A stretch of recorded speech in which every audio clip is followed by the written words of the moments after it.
Avengers doomsday में Tobey Maguire वापस आ रहे हैं और इतना ही नहीं, रीसेंट जो टीजर्स रिलीज हो रहे हैं उसमें से एक में दिख भी जाएंगे। इसके अलावा नेटफ्लिक्स अगर वार्नर ब्रदर्स को नहीं खरीद पाया तो उनकी निगाहें घूम करके डिज्नी की तरफ भी आ सकती हैं। और डूम्सडे में क्रिस इवांस के टीजर के बाद थॉर वाला भी बहुत ही जल्दी आने वाला है। ये सारी खबरों के बारे में आज बात करी जाएगी, लेकिन सबसे पहले बात करते हैं स्ट्रेंजर थिंग्स के बारे में। स्ट्रेंजर थिंग्स का फाइनल सीजन, जिसका ट्रेलर वगैरह भी आ चुका है, इसका वॉल्यूम 2 ड्रॉप होने वाला है। लेकिन सूत्रों की मानी जाए तो इसकी एक सीक्वेंस है जिसके बारे में अभी तक मेंशन नहीं किया गया, और वो है आइसलैंड की। मतलब आइसलैंड में जो लोग रहते हैं उनका कहना था कि यहाँ पर 11 बनने वाली मिली बॉबी ब्राउन आई थी, उन्होंने कुछ कुछ चीजें शूट करी हैं जो अभी तक कहीं पर दिखाई नहीं गई। लेकिन इससे एक बात जरूर कंफर्म हो जाती है, नेटफ्लिक्स वालों ने ऑलरेडी गेम ऑफ थ्रोन्स को रिबूट करने का प्लान कर लिया और इसमें नाइट किंग यही बनेगी। फिर शैंग-ची प्ले करने वाले सिमू लिऊ का कहना है कि भाई मैं एवेंजर्स डूम्सडे में एक नई कॉस्ट्यूम पहनूंगा जो मुझे ज्यादा अच्छे तरीके से फिट होने वाली है। फिट का तो पता नहीं, लेकिन खिलौने बहुत बेचेंगे भाई, ये लोग बहुत बेचेंगे। फिर इसके बाद जेम्स गन ने ये बात खुद कंफर्म करी है कि बैटमैन का पार्ट 2 जितना लोग सोच रहे हैं उससे ज्यादा तेजी से मूव फॉरवर्ड कर रहा है। मतलब बहुत हाई चांसेस हैं कि ये अगले साल मैन ऑफ टुमारो के साथ में इसकी शूटिंग शुरू कर दें। हो सकता है उसके पहले भी हो सकती है, but yeah things are looking very good. मैं बोलता नहीं हूं, नहीं तो काली जवान नजर भी लग, मतलब समझ लो तुम मैं क्या बताने की कोशिश। इसी के साथ ब्रेनियाक की कास्टिंग भी हो चुकी है। ये एक जर्मन एक्टर है जिनका नाम लार्स एडिंग, यहाँ पढ़ लेना, I am not good with names, अपना ठीक से बोल लेता हूँ, बहुत बड़ी बात है। तो ब्रेनियाक फाइनली कंफर्म कर दिया गया, और ये भी क्लियर हो जा रहा है इसको देख करके ये जेम्स भाई ने वीएफएक्स और मेकअप दोनों के पैसे बचा लिए। गंजा करो, थोड़ा कलर वलर डालो, 2-3 होल इधर उधर लगाओ, ब्रेनियाक तैयार है। बस यही करने के लिए गोविंदा ने मना कर दिया था, सोचो। फिर जेम्स कैमरन से किसी ने पूछा कि अवतार 3 तो आ गई, अब 4 के बारे में क्या ख्याल है। तो उन्होंने कहा कि देखो, जब क्या है कि कोई प्रेग्नेंट औरत बच्चा दे रही होती है और वो क्राउनिंग बेसिकली एक प्रोसेस होता है चाइल्ड बर्थ के टाइम पे, मैं एक्सप्लेन करने नहीं जाऊंगा, you should not Google it as well, please don't. अब तो तुम करोगे मुझे पता है, बट मैं बोल रहा हूँ कि मत करना अगर तुम अपने आप को सदमे से बचाना चाहते हो। अपन बात क्यों कर रहे हैं इस बारे में? आई एम जस्ट सेइंग कि जेम्स कैमरन का कहना था कि अगर कोई चाइल्ड बर्थ दे रही होती है मदर, तो क्या तुम उससे पूछते हो कि अगला बच्चा कब पैदा करोगे? कैमरन साहब, अगर ये आपके बच्चे हैं तो इस हिसाब से 10 तो आप छाप ही चुके, और उसमें से एक टाइटैनिक था। बाय द वे 2028 में आ रहा है इनका 11वां बच्चा, अवतार 4।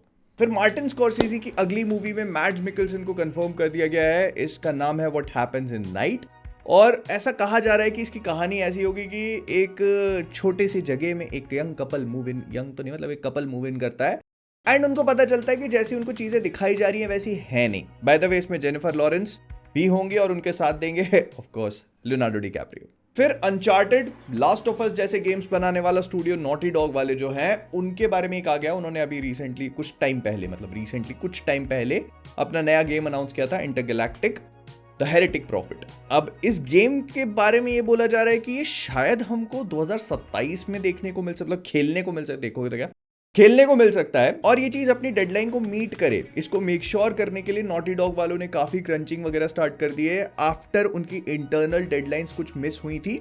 तो उन्होंने अपने जितने भी स्टाफ वाले उनको कहा कि काम करना है तो करो, नहीं तो घर बैठो और पादो आराम से। So this is how it work. मैं देख लूं भाई, मैं खेल लूंगा, बस ये कि यार थोड़ा कंफर्टेबली काम कर ले लोग। मैं 28 में भी खेल लूंगा, मैं 26 में दुनिया खत्म है। लेकिन फिर डेयरडेविल बॉर्न अगेन सीजन 3 की कास्टिंग शुरू हो चुकी है। सीजन 2 के बारे में किसी को नहीं पता, सीजन 3 की कास्टिंग शुरू हो चुकी है, और लोगों का ये कहना पड़ रहा है कि जो सीजन 3 होगा ना इसका, वो नेटफ्लिक्स की तरह बनाया जाएगा। मतलब ऐसा लगेगा कि बिल्कुल नेटफ्लिक्स का ही शो चल रहा है। तो फिर सीजन 1 में क्या था, सीजन 2 में क्या है? फिर बाय द वे सीजन 2 की कुछ इमेजेस निकल के आई हैं जिसमें विल्सन फिस्क को देखा जा सकता है, जेसिका जोन्स कंफर्म हो गई है, डेयरडेविल का लाल काला सूट देख सकते हो, और साथ में केरन भी है एक कलरफुल विग के साथ। इंटरेस्टिंग।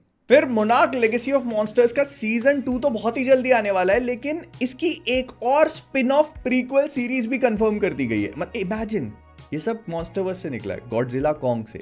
फिर उसका स्पिन ऑफ बनाया मोनार्क लेगेसी ऑफ मॉन्स्टर, जिसके 2 सीजन आ चुके हैं, प्रोबेबली आगे भी आएगा, और उनका भी एक स्पिन ऑफ बन रहा है जो कि इस कहानी का प्रीक्वल होगा। इसमें जो ली शॉ का कैरेक्टर है ना, ये दिखाया जाएगा कि वो सोवियट्स को रोकने जा रहा है, बिकॉज वो कोल्ड वॉर के चलते एक टाइटन अनलीश करने वाले हैं। इस दुनिया का अलग ही लफड़ा है भाई। यहां पर अगर किसी से पंगा ले लो तो डर इस बात का नहीं है कि वो कट्टा निकाल ले, भाई मोहतरा मत छोड़ देना मेरे पे। फिर रिया सियोन का कहना पड़ रहा है कि प्लूरीबस के सीजन 2 का राइटर रूम एक्टिव हो चुका है। मतलब इनडायरेक्टली इन्होंने सीजन 2 कंफर्म कर दिया है। मतलब सीजन वही वो क्लिफ हैंगर पे खत्म होगा। वो कह रही थी कि सीजन 1 में काफी बड़ी बड़ी चीजें होने वाली है इसके फिनाले में। मैंने देखा तो नहीं है, but I believe you, I totally believe you. और हम स्पिन ऑफ की बात कर ही रहे थे ना, एक और ले लो, एक्सट्रैक्शन, जो हमारे क्रिस हेम्सवर्थ और सैम हारग्रीव की पूरी एक्सट्रैक्शन मूवी है, उसका भी एक स्पिन ऑफ आ रहा है, इसका नाम होगा मर्सिनरी, और इसमें ओमर सा है। अगर तुमने नेटफ्लिक्स का लुपिन शो देखा है, जिसको लुपों कहा जाता है फ्रेंच में, तो उसका भी एक स्पिन ऑफ बनाया जा रहा है। क्या मैं कह रहा था, मेरे को नाम नहीं बोलने आते, फ्रेंच बोल दीजिए। खैर, तो उसका एक शो बनाया जा रहा है, पहला लुक रिलीज कर दिया गया है, नेटफ्लिक्स पे ही आएगा ये भी, ऑफ कोर्स थिएटर में थोड़ी लगाए। तो नेटफ्लिक्स वालों की अभी साठ गांठ हुई नहीं है वार्नर ब्रदर्स से, लेकिन उन्होंने की आर्ट जारी कर दिया है, जिसके हिसाब से हो गया है, मतलब सारी वो हो गया है कंप्लीट। जो तुम सोच रहे थे और नहीं चाह रहे थे वो हो चुका है। उसमें उन लोगों ने एक स्लोगन वगैरह मोटो भी दिया है, मैं पढ़ के बता देता हूं। Defining the next century of story telling together, more choice, more opportunity, more value. समझ गए? समझ गए? नहीं समझे? More choice, more opportunity, man of tomorrow, Dune 3, सब घर बैठे भाई, हैरी पॉटर वगैरह सब बढ़िया, गेम ऑफ थ्रोन्स का रीबूट, थिएटर में लगा देना कुछ भाई प्लीज, आई रिक्वेस्ट यू भाई, प्लीज थिएटर में लगा देना कुछ। फिर ये कहा जा रहा है कि नेटफ्लिक्स का एक और छुटकू पुटकू character Spiderman brand new day में अपीयर होगा, और नहीं वो मैट मर्डॉक या डेयरडेविल। मेरे को ये समझ में नहीं आ रहा कि ब्रांड न्यू डे में पनिशर लौट के आ रहा है और भी नेटफ्लिक्स के किसी कैरेक्टर को लेके आ सकते हो, तो फिर डेयरडेविल क्यों नहीं? या तो तुम छुपाने की कोशिश कर रहे हो, या फिर सीजन 2 में डेयरडेविल मरने तो नहीं वाला। मैं कुछ नहीं बोल रहा, मैं कुछ बोल नहीं रहा भाई, I am just saying, I am not saying even. मतलब ये कहा जा रहा है कि ये जो कैरेक्टर हो सकती है, ये क्लेयर टेम्पल की कैरेक्टर हो, जो नाइट नर्स है ना। सच बताऊं, मुझे नहीं पता, अगर तुम इसको लेके आ रहे हो तो I want you to recreate this, please please do this. By the way, जो क्रिस इवांस का पूरा टीजर था डूम्सडे वाला, वो अब ऑफिशियली मार्वल स्टूडियोज ने रिलीज कर दिया है। तुम लोग जाकर के मेरा ब्रेकडाउन देख सकते हो, काफी अच्छी कुछ थ्योरीज बनाई थी। और एक हफ्ता रन करने के बाद थॉर का नया प्रोमो प्ले होने लगा है, जो काफी हद तक वैसा ही है जैसे हम लोगों ने अपने ब्रेकडाउन वाले वीडियो में बात करी थी। वर्ड्स थोड़े से चेंज हो चुके हैं, बट उसका एसेंस वही है कि थॉर अपने पिताजी से प्रार्थना कर रहा है कि उसको और टाइम की जरूरत है, कोई एक नया एनिमी आया है जिससे उसे लड़ने जाना पड़ेगा, और अगर उसके पिताजी सुन रहे हैं तो बस वो इतना करें कि उसकी बेटी, जो उसकी लव है, उसके लिए थॉर को वापस भेजा जाए। और पता नहीं मुझे ऐसा क्यों लग रहा है कि पापा तो नहीं, लेकिन ये प्रार्थना लोकी भैया जरूर सुन रहे होंगे। और कितना सैक्रिफाइस करवाओगे मेरे भाई से। स्पाइडरमैन ब्रांड न्यू डे की फिल्मिंग फाइनली कंप्लीट हो चुकी है। इसके बारे में इसके डायरेक्टर ने कहा कि टॉम हॉलैंड यार वही बढ़िया सा एक्टर है, बहुत ही हार्ड वर्क, वही the same regular old shit, Spiderman है, इतना तो कर ही लेगा। खैर, इसके अलावा ये भी कहा जा रहा है कि इसका एक जो टीजर लीक हुआ था वो अब अच्छी क्वालिटी में भी आ चुका है। मतलब है वही सेम, ऐसा लग रहा है कि किसी आदमी ने पहले उसी सेम टीजर की क्वालिटी खराब करी, उसके बाद उसको अपलोड किया और अब अच्छी 4K क्वालिटी में भी डाल दिया है वही सेम। बट इंपॉर्टेंट वो चीज नहीं है, इंपॉर्टेंट ये है कि उस टीजर में एक छोटा सा टाइटल कार्ड आता है जो कहता है कि मूवी आ रही है नेक्स्ट समर। समर भी इंपॉर्टेंट नहीं है क्योंकि हमको डेट पता है, next is the important word. मतलब अगर आप इसी टीजर को 2026 में जनवरी फरवरी सुपर बोल में कभी भी डालोगे तो आप दिस समर लिखोगे ना, नेक्स्ट समर तो तब लिखा जाएगा जब आप इसी साल उसको रिलीज करोगे। तो देखो, एवेंजर्स वाले भी अपना काम कर रहे हैं, ओडिसी का भी आ चुका है।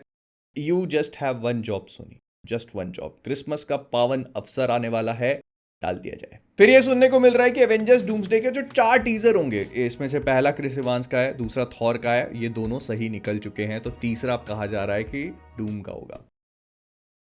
मैं बता रहा हूं, अगर ये लीक हो गया और मार्वल इसको ऑफिशियली रिलीज करे उससे पहले ये थिएटर्स में आ जाता है ना, वो ऐसे कैमरे वाली क्वालिटी में, मैं बता रहा हूं जिसने भी ऐसी स्ट्रेटजी अपनाई होगी, सक माय फैट वन भाई, सक माय फैट वन। बट हाँ, ये कहा जा रहा है कि पहला स्टीव रॉजर्स, दूसरा थॉर का होगा, तीसरा डूम का होगा, चौथा जो है एक बड़ा सा डूम्सडे का टीजर रिलीज किया जाएगा और उसके एंड में टोबी मैगवायर को दिखाएंगे। क्यों? तुमने स्टीव रॉजर्स कंफर्म कर दिए, तुमने थॉर कंफर्म कर दिया, तुमने डूम कंफर्म कर दिया, और भी दुनिया जमाने के एक्समैन आप बता ही चुके हो, क्या जरूरत है?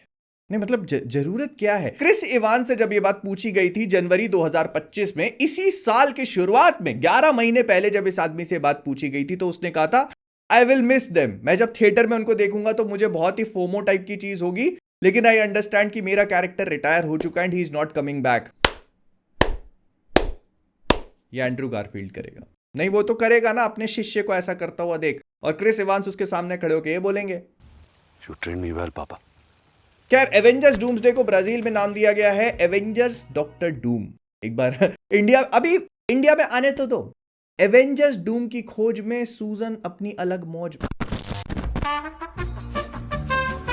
और अभी मैं बात कर ही रहा हूं, इतने में ही एवेंजर्स डूम्सडे का नया पोस्टर रिलीज हो चुका है। वो वही सेम ए वाले फॉर्मेट को फॉलो कर रहा है, लेकिन इट लुक्स एब्सोल्युटली गॉर्जियस।